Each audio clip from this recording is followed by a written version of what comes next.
Que a graça e a paz de nosso Senhor e Salvador Jesus Cristo venha adentrar em vossos lares, chegando em nome de Jesus, programa Restauração da sua igreja, a nossa igreja pentecostal, Assembleia de Deus, Ministério Restauração. Hoje, dia 10, estamos aqui em nome de Jesus, mês de fevereiro, sexta-feira, em nome de Cristo, nosso Salvador, amado Salvador. Estamos contentes, felizes aqui em nome de Jesus, na presidência, pastor Humberto Schmidt Vieira. Por sinal, pastor Humberto está na Europa. E conosco também a irmã Tainê, que está secretariando hoje, né, a nossa comunicação na parte técnica, porque a nossa irmã Valquíria, ela está de férias. Parece que já entrou de férias, né, irmã? Dia 15, pastor. Ah, dia 15, dia olha aí, 15. estou adiantando as coisas. Mas nós temos um convidado muito especial, um particular amigo, irmão Cristiano Freitas. Irmã Tainê, como é que eu vou dizer assim, revivi bons tempos assim, quando houve a minha conversão. No culto de ensino, na realidade não é um culto de ensino, né? Foi um culto de quarta, é um culto chamado culto profético, em Novo Hamburgo. Foi impressionante, eu fiquei muito grato a Deus. Eu pensei, pô, mas eu tinha que congregar nessa igreja aqui, porque tá muito gostoso, muito gostoso. Diz que foi fogo puro. Foi durante o culto, na pregação não foi tanto, na pregação aí baixou o nível, né? Mas sábado vamos estar conosco ali, com o nosso irmão Cristiano de novo, mais uma vez, se Deus permitir. Já está conosco, ó, nosso pastor aí? Está na tela aí, pode falar, pastor. Paz, tá me ouvindo? A paz do Senhor, pastor Cristiano. Paz do Senhor, pastor Paulo Roberto, paz do Senhor a todos os nossos amados irmãos que estão na sintonia desta preciosa programação. Meu irmão, eu não sabia que tu era músico, meu irmão. Não sabia mesmo. Rapaz, eu fiquei simplesmente maravilhado. Quanto tempo toca violão? Pastor Paulo Roberto, o meu avô era músico, meu avô tocava gaita. Cordion, né? Gaita. O meu padrasto tocava violão, mas nunca aprendi nenhum acorde com eles. Opa, olha aí. Tenho fotos quando era pequeno, segurando violão, segurando gaita, mas nunca aprendi a tocar um acorde.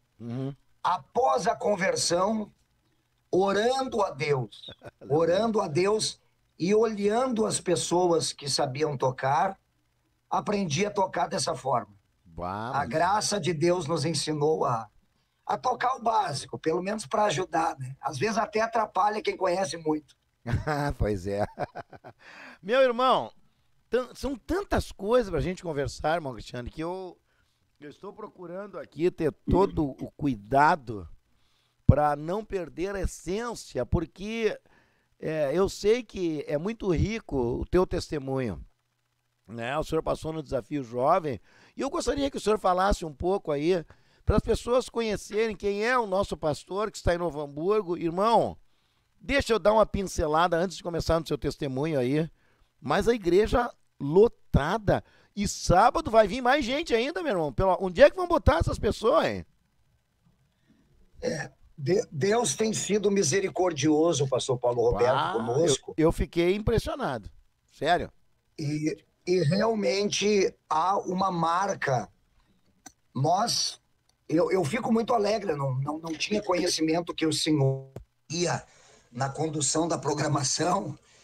A irmã Tainê entrou em contato conosco, mas eu não fazia ideia de que era o senhor eu não ia vir hoje, irmão. Eu não ia vir hoje. Não, Deus está contigo. Se é que eu posso ajudar, porque eu não ia vir hoje por umas circunstâncias, eu acabei vindo aqui no programa. Só para te ter uma ideia. Eu já tinha dito para todo mundo que não ia vir, né, Tainê? Né? Sim, eu tava aqui muito preocupada. Ai, meu Deus. Mas eu estava preocupada, mas dura coisa ele substituir. Ai, meu Deus. Então tá. Tá, segue, irmão. E vemos que Deus está nisso, pastor Paulo Roberto, porque por 2 ou 3 vezes o senhor nos convidou. E por questões que eu já apresentei para o senhor, acabamos não tendo essa possibilidade. Quando a irmã Tainê me ligou, eu perguntei qual seria o propósito. Aí ela me apresentou o propósito, eu disse, não, eu não posso recusar, porque eu vejo que é Deus que está conduzindo todas as coisas. E hoje Deus nos oportuniza do Senhor mesmo, Não, que eu não esteve ia aqui na vir. quarta-feira. Ela se surpreendeu, até eu me surpreendi de estar aqui, irmão. Misericórdia. Mas glória a Deus. Exatamente. Pastor Paulo Roberto, a nossa vida, Mas ela sábado, foi não te esquece de sábado. Como é que tu vai botar tanta gente lá, meu irmão? Onde tu vai botar? Não, Deus vem nos dando algumas estratégias, né? Mas lotou Pastor na Márcio, quarta, hein? Foi impressionante. Eu fiquei Pastor- impressionado. E Pastor aquele Márcio coral que Bonalume. cantou ali no final, que tava em retiro. Que maravilha, meu irmão. Que coisa maravilhosa. Que coral era aquele? Eles estavam em retiro no final de semana? Isso, pastora. Era o coral das adolescentes. Foi um retiro das meninas, né? Meu Deus. Das irmãs da igreja, adolescentes e jovens, na faixa etária de 12 a 18 anos. Mas que graça de Deus, Tainê.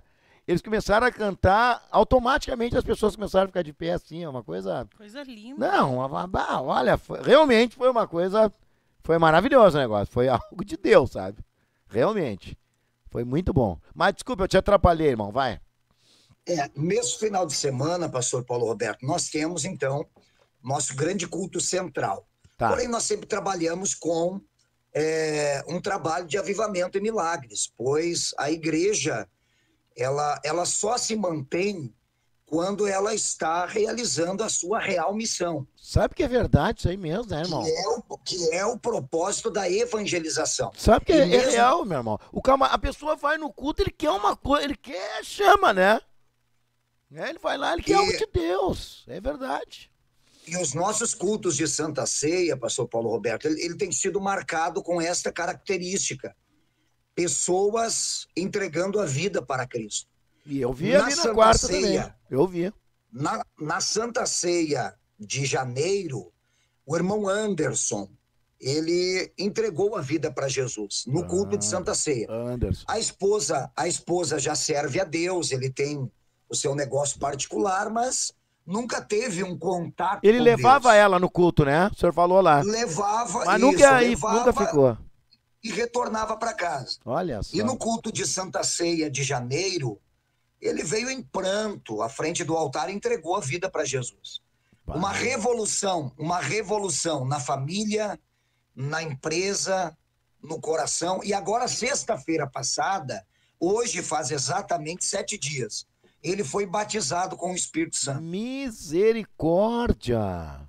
E na terça-feira, ele em lágrimas, entrou em contato conosco, perguntando o que ele deveria fazer, qual seria o procedimento para descer as águas batismais.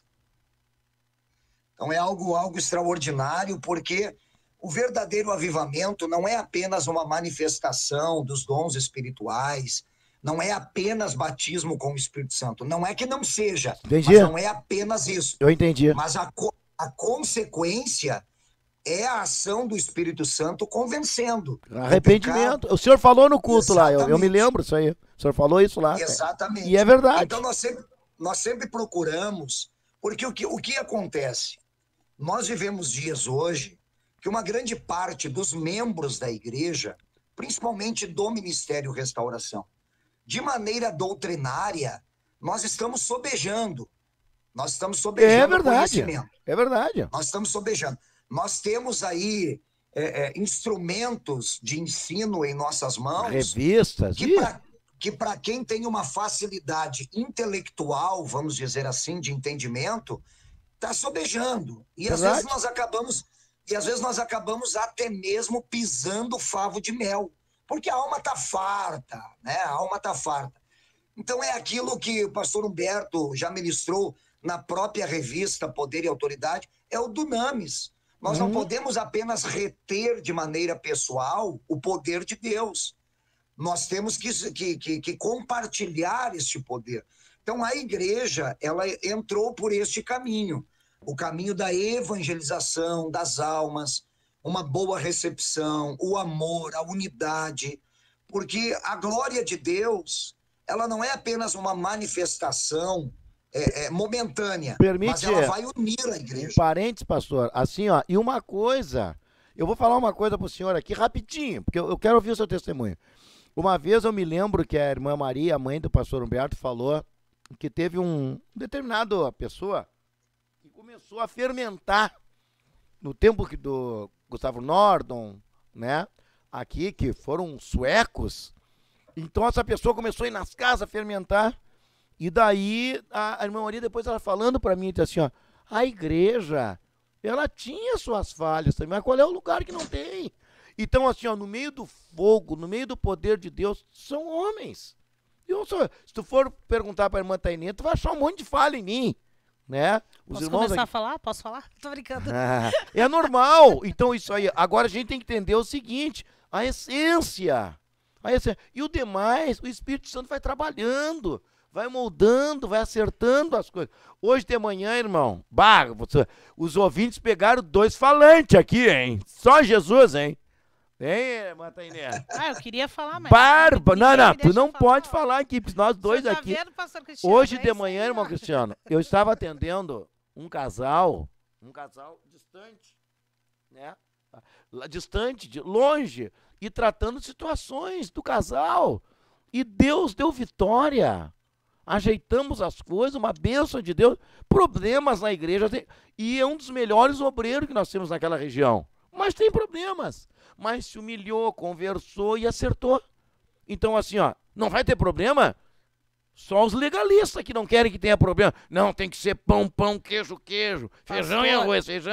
Onde tem pessoas, não existe tem problemas, isso aí. Ninguém é perfeito, não a gente existe. tá tentando, né? Então, assim, ó, eu assim, ó, tive a oportunidade de dirigir igreja, por bondade de Deus. Agora estou, não sei até quando, como supervisor. Então eu olho, e eu imediatamente, eu me coloco no lugar do pastor que está na área. Eu digo, eu sei que diante dessas coisas boas, tem dificuldade, tem barreira, tem luta, tem muitas coisas que tem que vencer.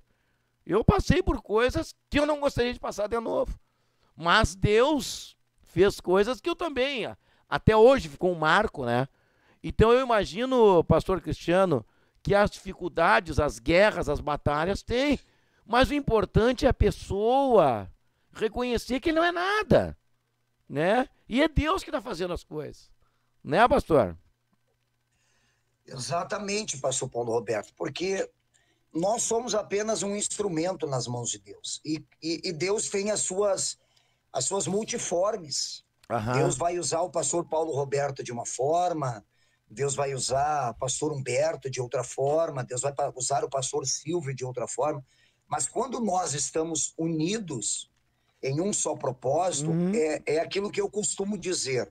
Unidade, comunhão, não é ausência de conflito, né? Exatamente. Tendo em vista que o senhor tocou neste assunto, a própria igreja primitiva, após a ascensão de Jesus... O que tinha de problema ali? Eram praticamente 500 que estavam ali, que viram, né? Que contemplaram Jesus sendo assunto aos céus. Mas... Quando o Espírito Santo veio para cumprir a promessa de Joel 2:28, dos 500 haviam somente 120 registrados. Exatamente. Né? Então isso acontece. Então o que nós estamos procurando sempre trabalhar? Com aqueles irmãos, pastor Paulo Roberto, que realmente têm um espírito voluntário.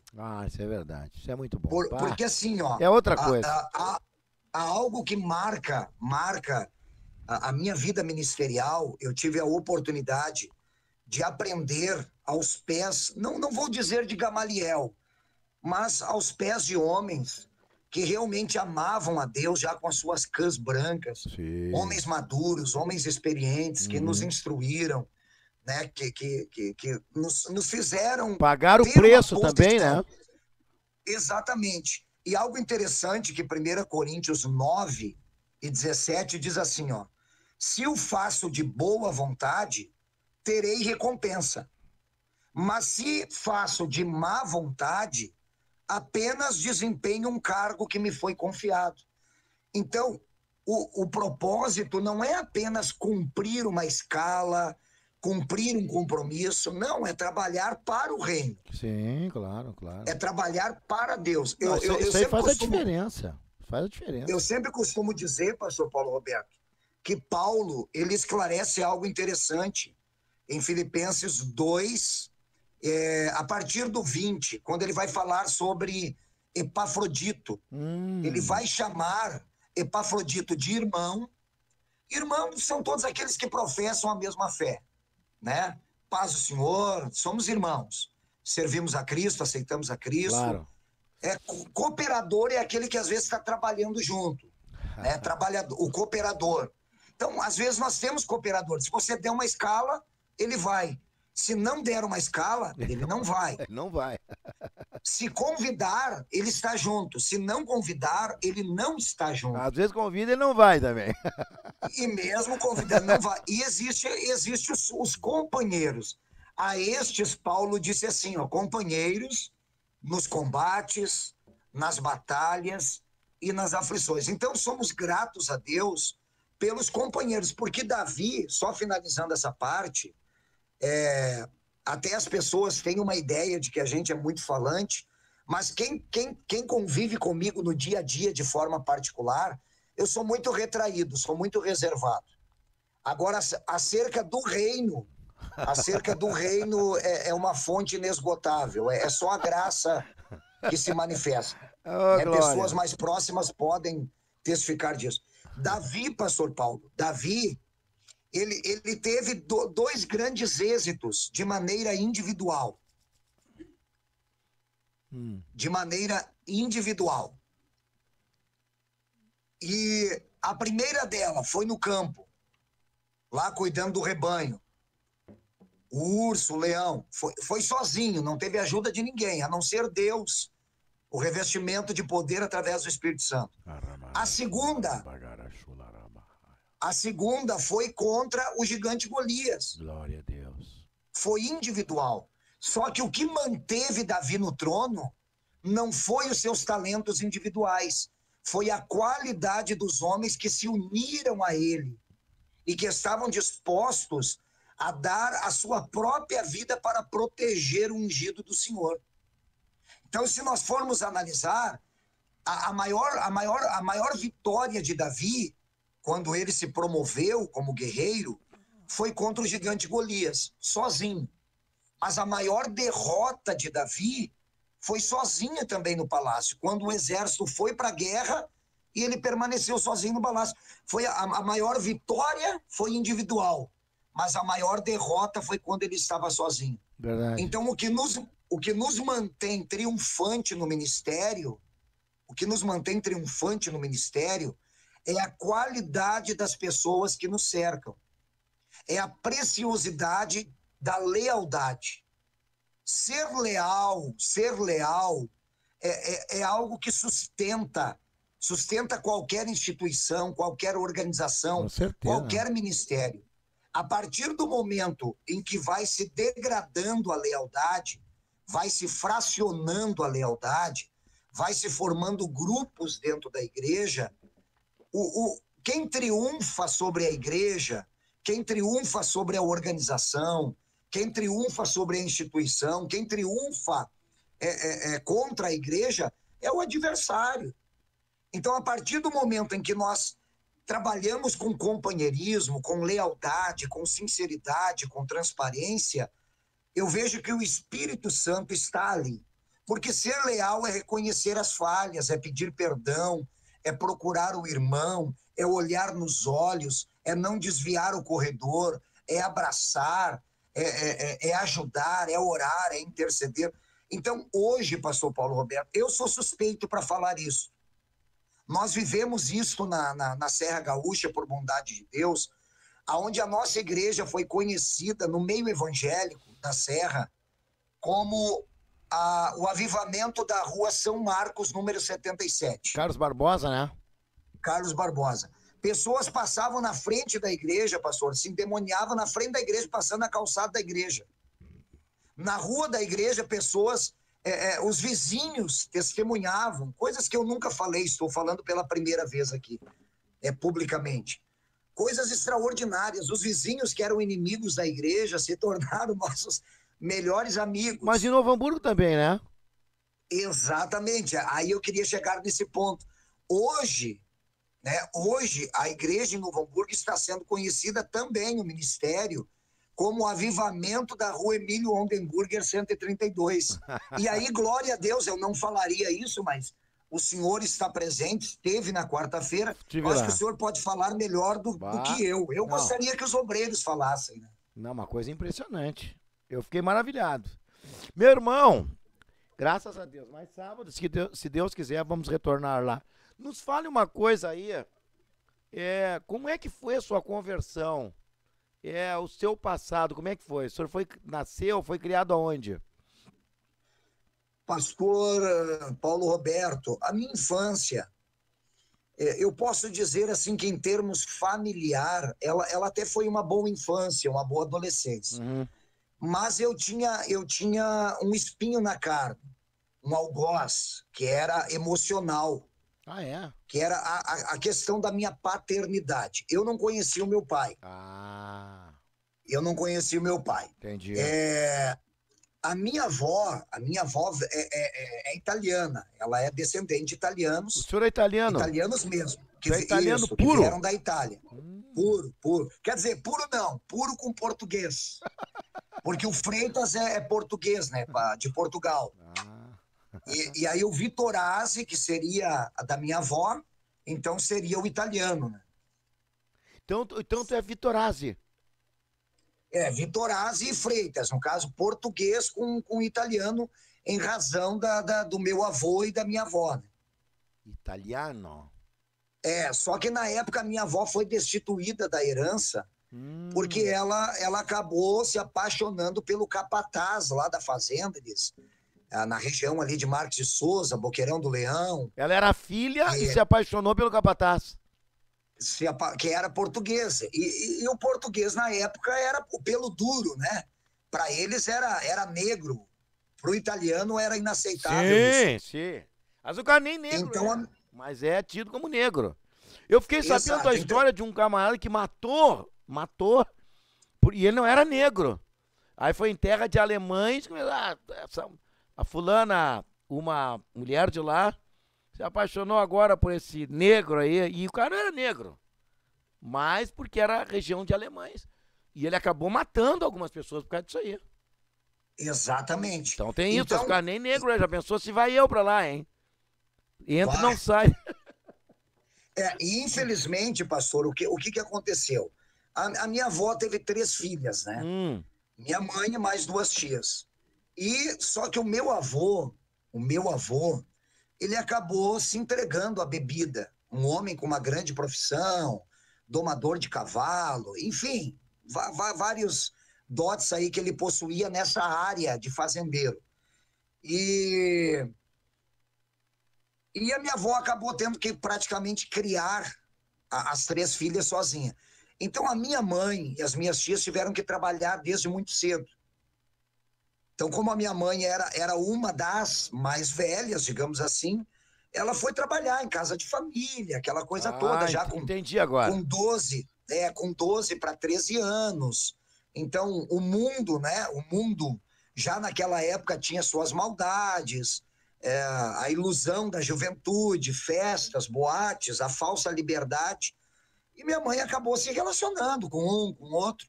Então, eu não conheci o meu pai, essa que é a verdade. Tá. Não sei até hoje. Entendi. Não sei até hoje quem é o meu pai, né? Então, eu fui me criando com essa questão, com essa revolta. Sim, todo mundo tem pai, só eu que não, quer dizer, é complicado.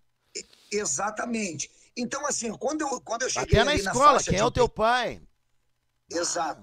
Ali na faixa de 10 para 11 anos, a minha mãe acabou se enveredando também para o caminho de festa, gostava de dançar, umas amizades. Ela era chefe numa grande empresa aqui, calçadista na época, né, Novo Hamburgo, capital do calçado, e todo final de semana, então, ela saía. Eu fui praticamente criado pela minha avó.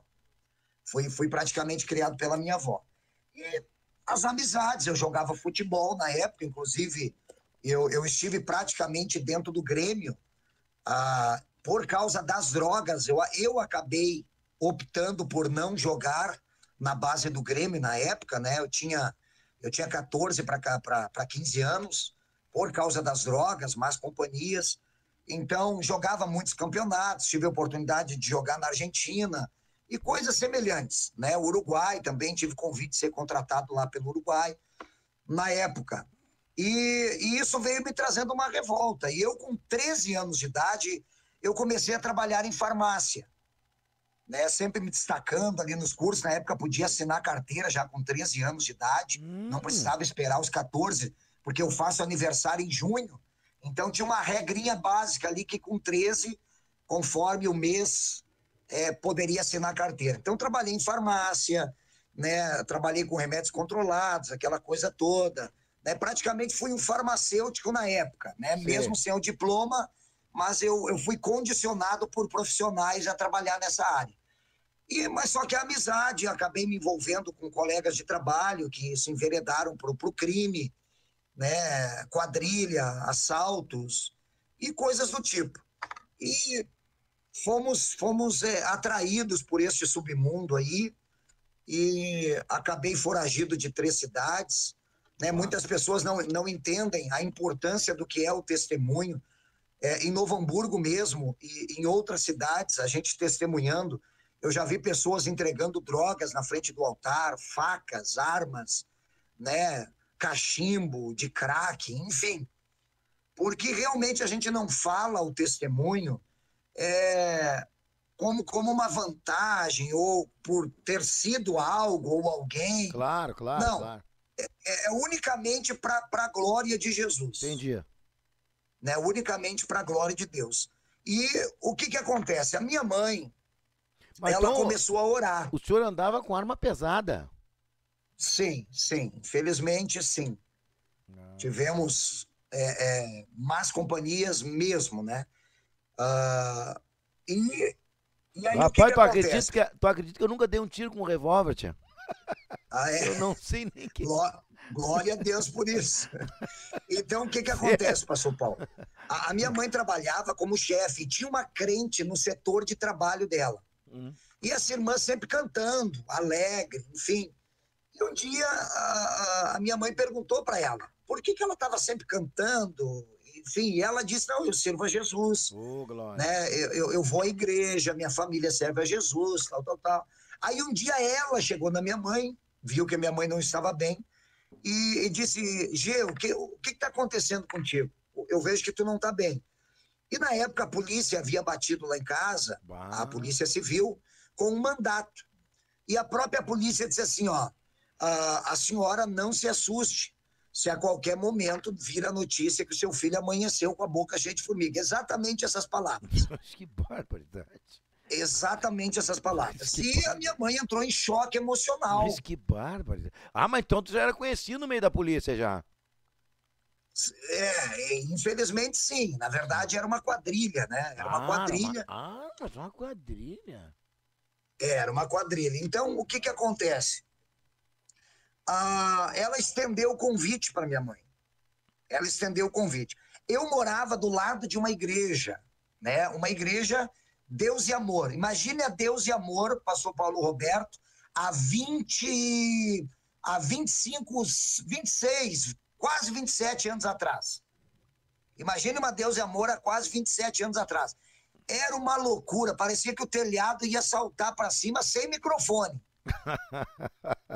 E eu dava tiro para cima, fumava maconha, botava o 3 em 1 virado, na época do 3 em 1, eu botava o 3 em 1 virado para a janela da igreja. Era uma loucura, tia. Botava no último volume e os crentes orando por mim. Mas e um dia... Tu odiava os caras, mas dava tiro pra... E olha como Deus começou a trabalhar na minha vida. O senhor vai entender. Eu vou resumir agora aqui. Quando Deus começou a trabalhar na minha vida, foi um dia que eu tava assim, muito louco. Tava revoltado com a vida, disposto a morrer, a matar ou a morrer. Barbaridade. E havia perdido alguns amigos de infância, amigos... revoltado. Revoltado. E eu disse assim, ó, hoje eu vou entrar nessa igreja, eu vou acabar com esse culto.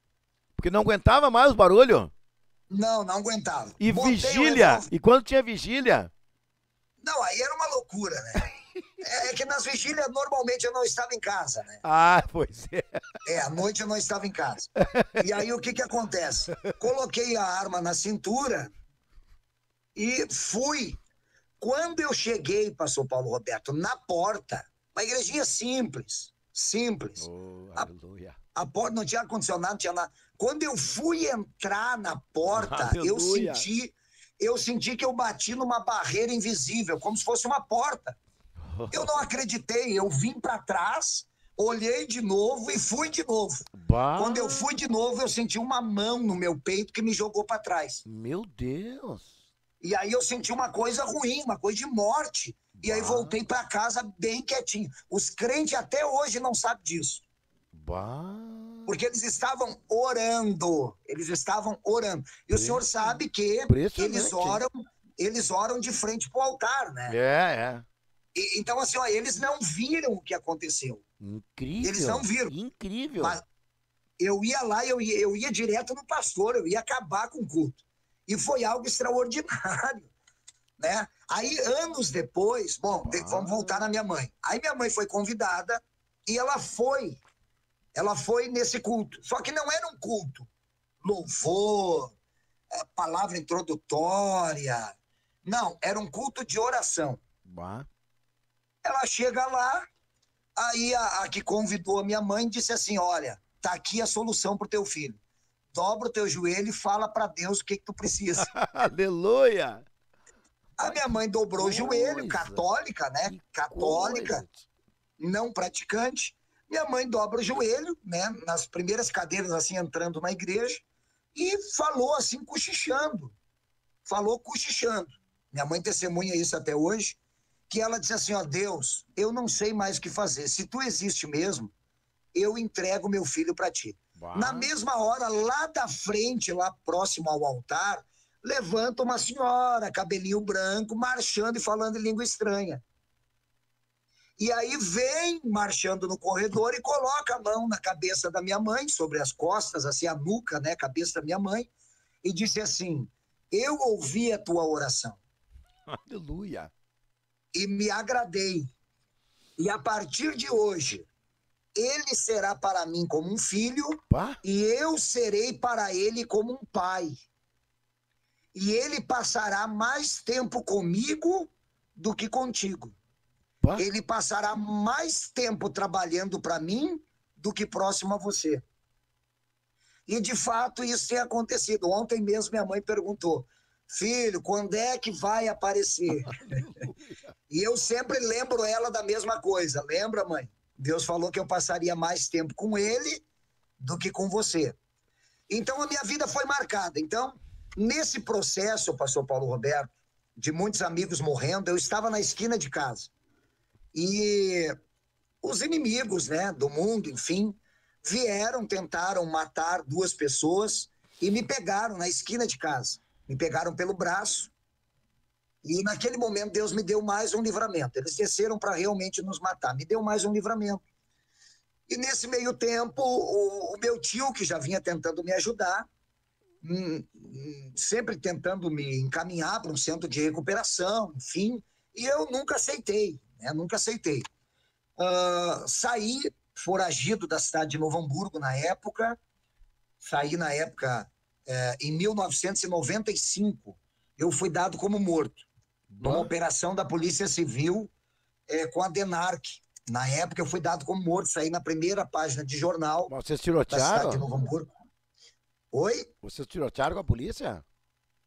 Na verdade, isso era um confronto assim, quase que, não vou dizer diário, mas constante. Tá brincando? Isso acontecia, né? Inclusive, tem irmãos, não sei se congregam ainda conosco em Porto Alegre, ou se estão vivos, que eram policiais que trabalhavam a serviço em Novo Hamburgo e que nos conheciam. E depois nos encontramos, depois de muito tempo, foi uma alegria só, né?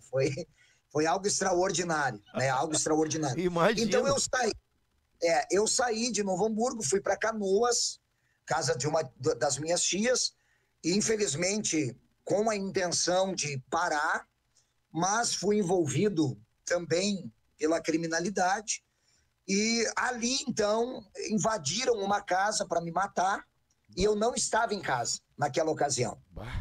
Eu não estava em casa e ali eu vi que realmente... Aí eu fui na igreja, eu fui na Universal com um dos meus tios e lá na Universal alguém me evangelizou, dizendo assim, olha, tu tem que orar bem alto, tu tem que gritar bem alto, porque tem uns dragão que se tu não orar alto, a tua oração é tragada. Olha o tipo de evangelismo que eu recebi. Mas aquilo ali me gerou temor. E eu fiquei com aquilo ali encucado na cabeça. E eu falava com Deus e gritava na madrugada. Eu gritava, né? Me ajuda, me socorre. E eu entrei dentro de uma igreja católica, fugindo da polícia, armado. Bah. E dentro da igreja católica eu ouvi Deus falar comigo. Tá brincando? Sim, eu ouvi Deus. Era a minha consciência, mas hoje eu entendo que era Deus. Não, era Deus falou. Foi uma voz falando comigo, né? E aquela voz dizia, chega, eu tenho um propósito com a tua vida. E aí eu procurei meu tio e ele me encaminhou para o Desafio Jovem de Três Coroas. Na época eu permaneci 9 meses, né? Já com 6 meses eu estava liderando o trabalho dos conselheiros, que hoje são os monitores, né? A nomenclatura mudou, a nomenclatura. Sim.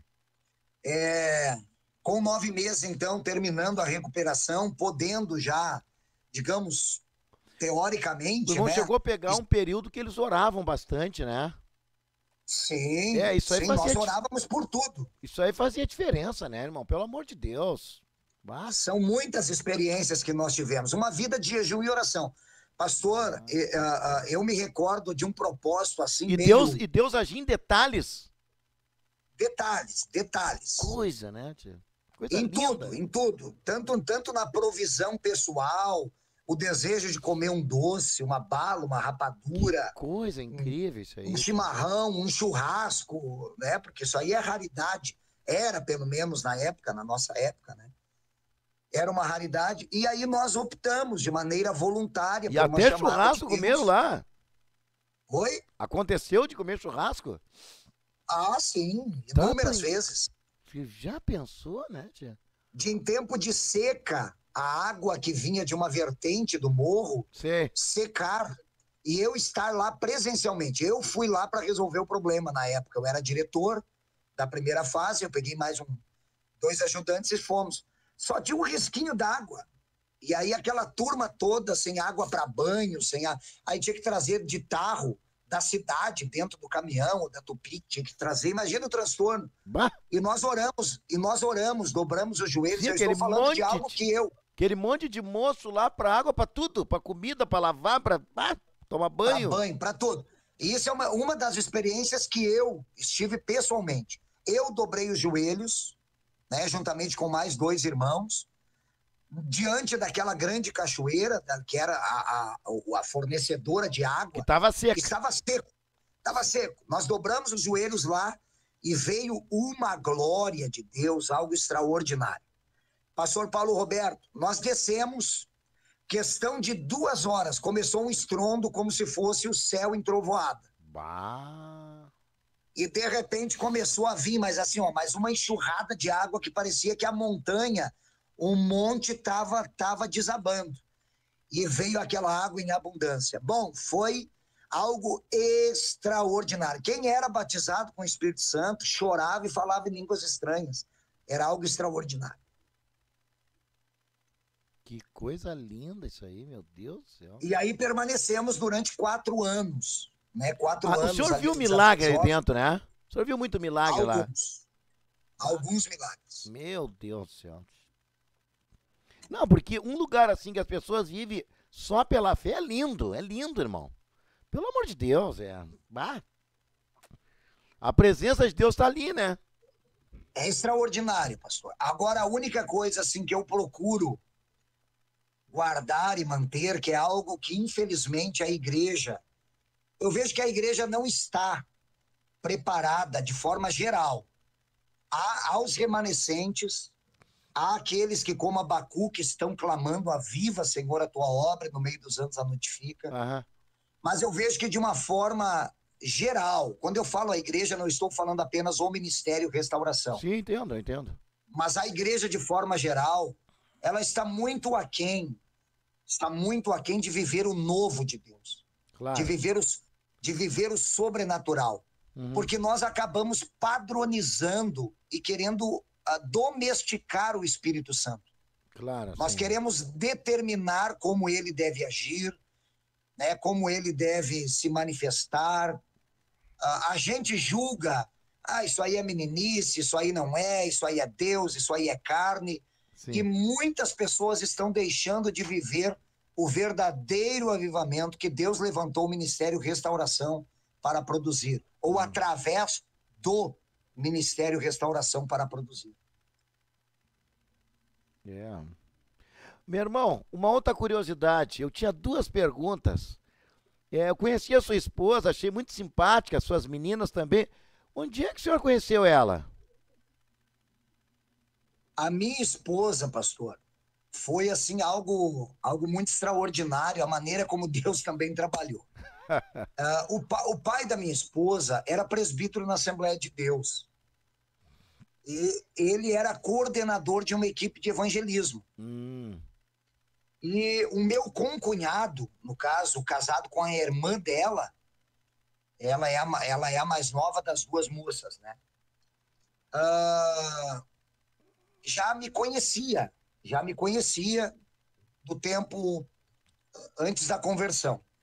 E ele se converteu, casou com a irmã da minha esposa, e como eu tinha meus familiares ali na região do Vale do Taquari, eu fui visitar os meus familiares. E eles sabiam que eu estaria lá na região. E aí conversaram com que seria o meu futuro sogro, para me convidar para pregar em algumas cruzadas evangelísticas naqueles dias que eu estaria por ali. E a minha esposa, na época, eu acho que ela tinha o quê? Nós temos 4 anos de diferença, né? Ela era uma adolescente. Ela foi junto na casa da minha mãe com o meu sogro e o meu concunhado me buscar para pregar. E foi ali que nós nos conhecemos, mas assim, nos conhecemos no sentido conhecimento mesmo, né? Sim, tivemos sim, um primeiro contato, mas eu não me lembrava dela de forma alguma, não me recordava dela. E ela tinha recebido uma profecia de que Deus estava preparando o esposo dela, olha aí, estava preparando esse esposo para ela e que eles fariam muito a obra de Deus juntos, teriam muito o que fazer, e Deus traria de longe. Deus teria resgatado ele, estava preparando ele. Resumindo, após 4 anos dentro do Desafio Jovem de Três Coroas, eu vim para, quando Deus falou que o tempo lá havia terminado, eu vim morar com a minha mãe, né? Vim morar com a minha mãe na Cidade Estrela e automaticamente congregar na Assembleia de Deus, né? Em Estrela. Na época o pastor Elon, depois tivemos o pastor Laurentino, né? Pastor Laurentino. E ali nós nos conhecemos. Agora, né? é um choque, né? Sair daquele ambiente, quando tu vem assim, olha, dá uma queda, né? Porque tá acostumado lá com aquele fogo, tudo tem que orar, tu tem que vir trabalhar, não é fácil. É uma diferença. Realmente, o pastor Antônio Laurentino de Oliveira, que o pastor Humberto fala muito nele, foi o primeiro pastor a trazer a teologia para o Rio Grande do Sul. Eu acho que eu sei quem é o Laurentino. Isso, pastor Antônio Laurentino. Ele foi pastor 10 anos em São Gabriel, era do Exército, um grande homem de Deus, foi secretário da convenção, da Assembleia de Deus. Então, ele foi o meu mentor. Então, ele me abraçou, ele me formou, tanto na questão teológica, quanto me preparou para as políticas ministeriais que poderiam acontecer na igreja, incompreensões. Ele disse, olha, meu filho, quem vem do Desafio Jovem está no mínimo 10 anos à frente de um crente que se converte e tem a sua formação na igreja.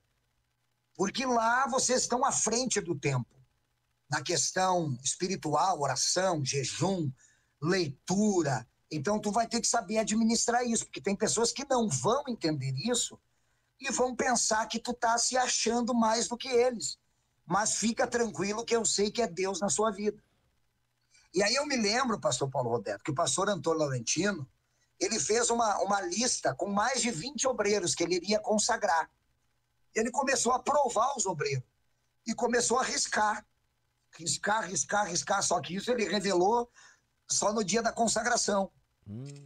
E ele disse, olha, irmãos, eu tinha uma lista de 27, era 27, na verdade, obreiros que seriam consagrados ao presbitério e a evangelista. Porém, somente 3 passaram na prova. E eu estava entre um desses 3.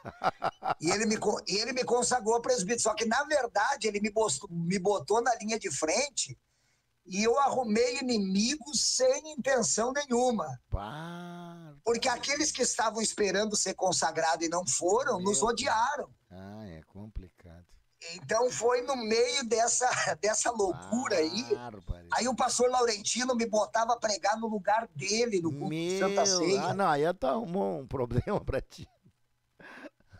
Então a gente foi forjado nesse ambiente. Então, realmente, concluindo o que o senhor está falando, é um choque. Realmente é um choque. É um choque o ambiente. É totalmente diferente o ambiente. Eu não posso falar a atualidade. Eu posso falar de 1997, 98, até o ano de 2002, aonde realmente o Desafio Jovem era uma instituição, uma organização que vivia 100% da fé. Sim, a gente sabe, graças a Deus, né? Que coisa, né? Agora, eu vejo uma coisa, assim, eu não sei como é que a gente está de horário aí. É um 9 choque. minutos, pastor. Hã?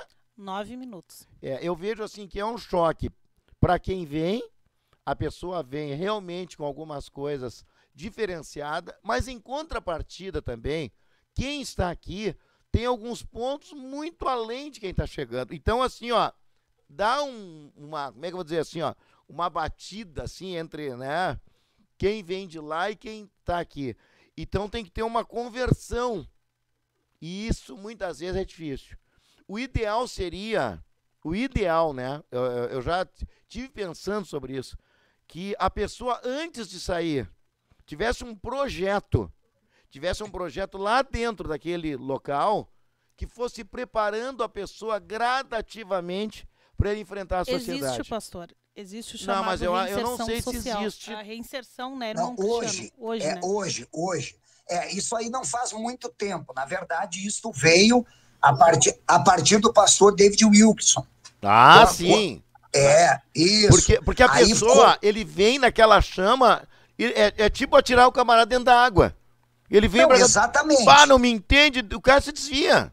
E outra, ele não consegue manter aquele ritmo dele de oração e de jejum que ele tinha, e ele acaba se desmotivando consigo mesmo. Por isso que a gente diz que o verdadeiro desafio é aqui fora. E outra coisa, a base que a igreja tem aqui, ele não tem lá.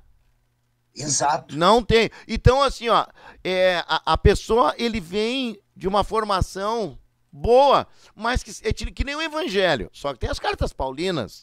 Então a pessoa, ele recebe lá um choque de transculturação espiritual para conversão. Então, para isso é muito bom. Esse choque ele precisa. Só que ele vai ter que vir agora e cair na igreja. Aí é outra coisa. Então... O que acontece, pastor Paulo? Eu mesmo, a minha esposa está aqui ao meu lado. Pode até ver. Ela se criou na igreja, na verdade. Sim. Ela se criou na igreja. Claro. Então, assim, ó, o jejum, na época, na igreja, tomava café, ia para a igreja e jejuava até 11h30. Exatamente, mas a igreja que o irmão acabou vindo, né? Isso foi um choque terrível pro irmão, para quem vem de lá. Mas que é isso? Os pessoal não são crentes. Olha que loucura. É um choque. Então, choque. Assim, ó, entendo. Eu sou sincero, pastor, porque assim, ó, eu sempre procurei manter a minha maior luta, minha maior guerra é manter o primeiro amor. Claro, é isso aí. A inocência, manter a inocência, o coração puro. É isso aí. Porque o que acontece? A igreja muitas vezes machuca pessoas. Claro. E às vezes uma pessoa boa, com o coração machucado, ela já não é mais voluntária, Sim. ela já não é mais tão prestada, ela vai se retraindo. 100%. Ela vai... 100%. Então eu sempre procuro ensinar os irmãos que estão sob a nossa liderança a não permitir que nada tire essa inocência. Claro. Porque é só o primeiro amor. Por exemplo, o Adão. Quando é que o Adão começou a ver a nudez e a desejar a nudez de Eva? Quando perdeu a inocência. Então, quando a gente perde a inocência, isso acontece. Então, eu sou prova disso. Eu tive grupos políticos dentro da igreja que chegaram e disseram assim, ó, se tu ficar do nosso lado, tu tá bem. Mas assim, ó, tu tem que se posicionar do nosso lado. Ó, nossa família é grande, aquilo que tu tiver conosco, nós estamos contigo. Tu vai ser consagrado. Tinha essas manobras. Então, se claro, dependesse... Foi lá onde o senhor esteve, né? Exatamente. Não, no antigo ministério, Assembleia de Deus tradicional. Sim, sim. Né? Então, o que acontece? Se dependesse de obreiros e da igreja, eu me sentia rejeitado. A verdade foi essa. Entendi. Não somente eu, você pode conversar com qualquer outro. N pessoas. Exatamente, se sentiram rejeitados. Então, se não fosse amar a Deus... E muitos se desviaram. Muitos se desviaram. Porque a igreja, a gente vem, uma alma chega na igreja, ela quer ser abraçada, ela quer ser amada. E ele vem cheio do fogo, meu irmão, ele vem cheio do fogo. Ela quer encontrar na igreja o que não tem no mundo. Exatamente. E às vezes chega, eu costumo dizer, pastor, nós não podemos tampar o sol com a peneira. Claro. Eu preparo as igrejas, as pessoas para o pior. Eu digo, ó, na igreja tu vai encontrar pessoas assim. Mas tem que olhar para Cristo, olhar para aqueles que realmente têm um bom testemunho. Não olha para a esquerda, não olha para a direita. Porque somente dessa forma a gente vai alcançar a salvação. Eu vejo assim, ó, que a pessoa, ele tem que cair num ambiente espiritual, né? Graças a Deus, eu vou falar aquilo que eu vivo de muitos anos. O Ministério da Restauração, por exemplo, oferece princípios de jejum, de oração. Por exemplo, a pessoa chega aqui, ele vem no Desafio Jovem, ó, nós vamos ter um retiro. É o que ele quer. Nós vamos entrar no jejum do Senhor. O que é o jejum do Senhor? Não. O jejum do Senhor, tu entra e tu não tem dia para sair, né? Então a pessoa, aí ele vai receber uma carga até a mais, ele diz, é isso que eu preciso. Agora, se ele chega num ambiente assim, ó, frívolo, meu Deus do céu, ele vai, meu Deus, o que está acontecendo? Jejum, só não toma o café da manhã, a pessoa vai se desesperar. Ele diz, meu Deus, o que está acontecendo aqui? E alguns até acabam se desviando. Aí começa a encontrar essa política, esse monte de coisa aí. É muito ruim mesmo. Eu já tive pensando várias vezes sobre isso. Essa, como é que eu vou dizer assim, ó, preparação para quem vem de lá encontrar um ambiente adequado aqui, né? Seria uma coisa muito interessante. Só um pouquinho, irmão Cristiano. Como é que nós estamos aí? Quem é que está conosco? 3 minutos, pastor, nós temos. Quem é que está conosco? Rapidinho aí. Não dá tempo, pastor, tem muita gente conectado. Nós temos aí 70 pontos conectados. Olha apenas aí. 59 likes. Deixem o seu like. Tem que voltar mais importante. vezes, irmão Cristiano aí. Eu tinha que trazer o pastor Cristiano aqui ao vivo, Ao assim. vivo! Pessoalmente, né, pastor? É, verdade. E a gente sair junto depois, aí seria muito bom. Vamos acertar isso aí, sim. Irmão Cristiano, poxa, que coisa boa. 2 minutos. Que coisa boa ter o senhor aí. E se Deus quiser, vamos estar no sábado aí. Suas considerações, queremos ouvir numa outra oportunidade a sua esposa, quem sabe até as filhas aí. Suas considerações finais aí. Muito obrigado por ter aceitado o nosso convite. Nossa alegria e gratidão a Deus, pastor Paulo, a todos os ouvintes, pois todas as programações, elas só têm o seu alcance a partir do momento que nós temos aí ouvintes que estão divulgando, que estão participando e estão sendo também participantes das bênçãos de Deus. Sim. Através desta programação. Nossa alegria pelo convite, volto a dizer, não esperava ser o senhor que estaria na condução do programa, mas também nossa gratidão a Deus aí pela vida da irmã Taini, sempre nos auxiliou, quando estivemos em Pelotas, quando estivemos na Serra Gaúcha. Sempre esteve nos auxiliando aí, fornecendo materiais, né? Sempre bem disposta. E a palavra que eu gostaria de deixar para os nossos amados ouvintes é 2 Samuel, capítulo de número 3, verso de número 1. E houve uma longa guerra entre a casa de Saul e a casa de Davi. Mas, enquanto isto, em meio a esta longa guerra, a casa de Davi ia se fortalecendo, mas a casa de Saul ia se enfraquecendo. Aleluia. A guerra era a mesma, mas o posicionamento é que determina se vamos nos fortalecer ou se vamos nos enfraquecer. O apóstolo Paulo, em meio à guerra, procurou orar 3 vezes ao Senhor para que Deus afastasse. Deus não afastou, mas ele foi fortalecido a tal ponto do Senhor se apresentar a ele e dizer: a minha graça te basta, porque o meu poder se aperfeiçoa na fraqueza. Muito obrigado a todos. Deus abençoe. Deus abençoe. Paz do Senhor, pastor Paulo Roberto. Obrigado por nos suportar aí na quarta-feira.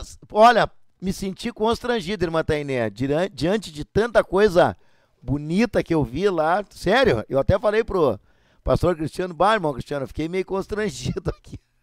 Lembra? Glória a Deus. Eu te falei, né? Pastor. Mas se Deus quiser, sábado vamos estar aí. Fala, irmã Tainé. Encerrar. Hã? Precisamos encerrar, pastor. Paz, senhor, meu companheiro. Paz, senhor, a todos. Até a próxima programação. Ó, Heróis da Fé tá chegando aí. Temos novidades. Paz, senhor.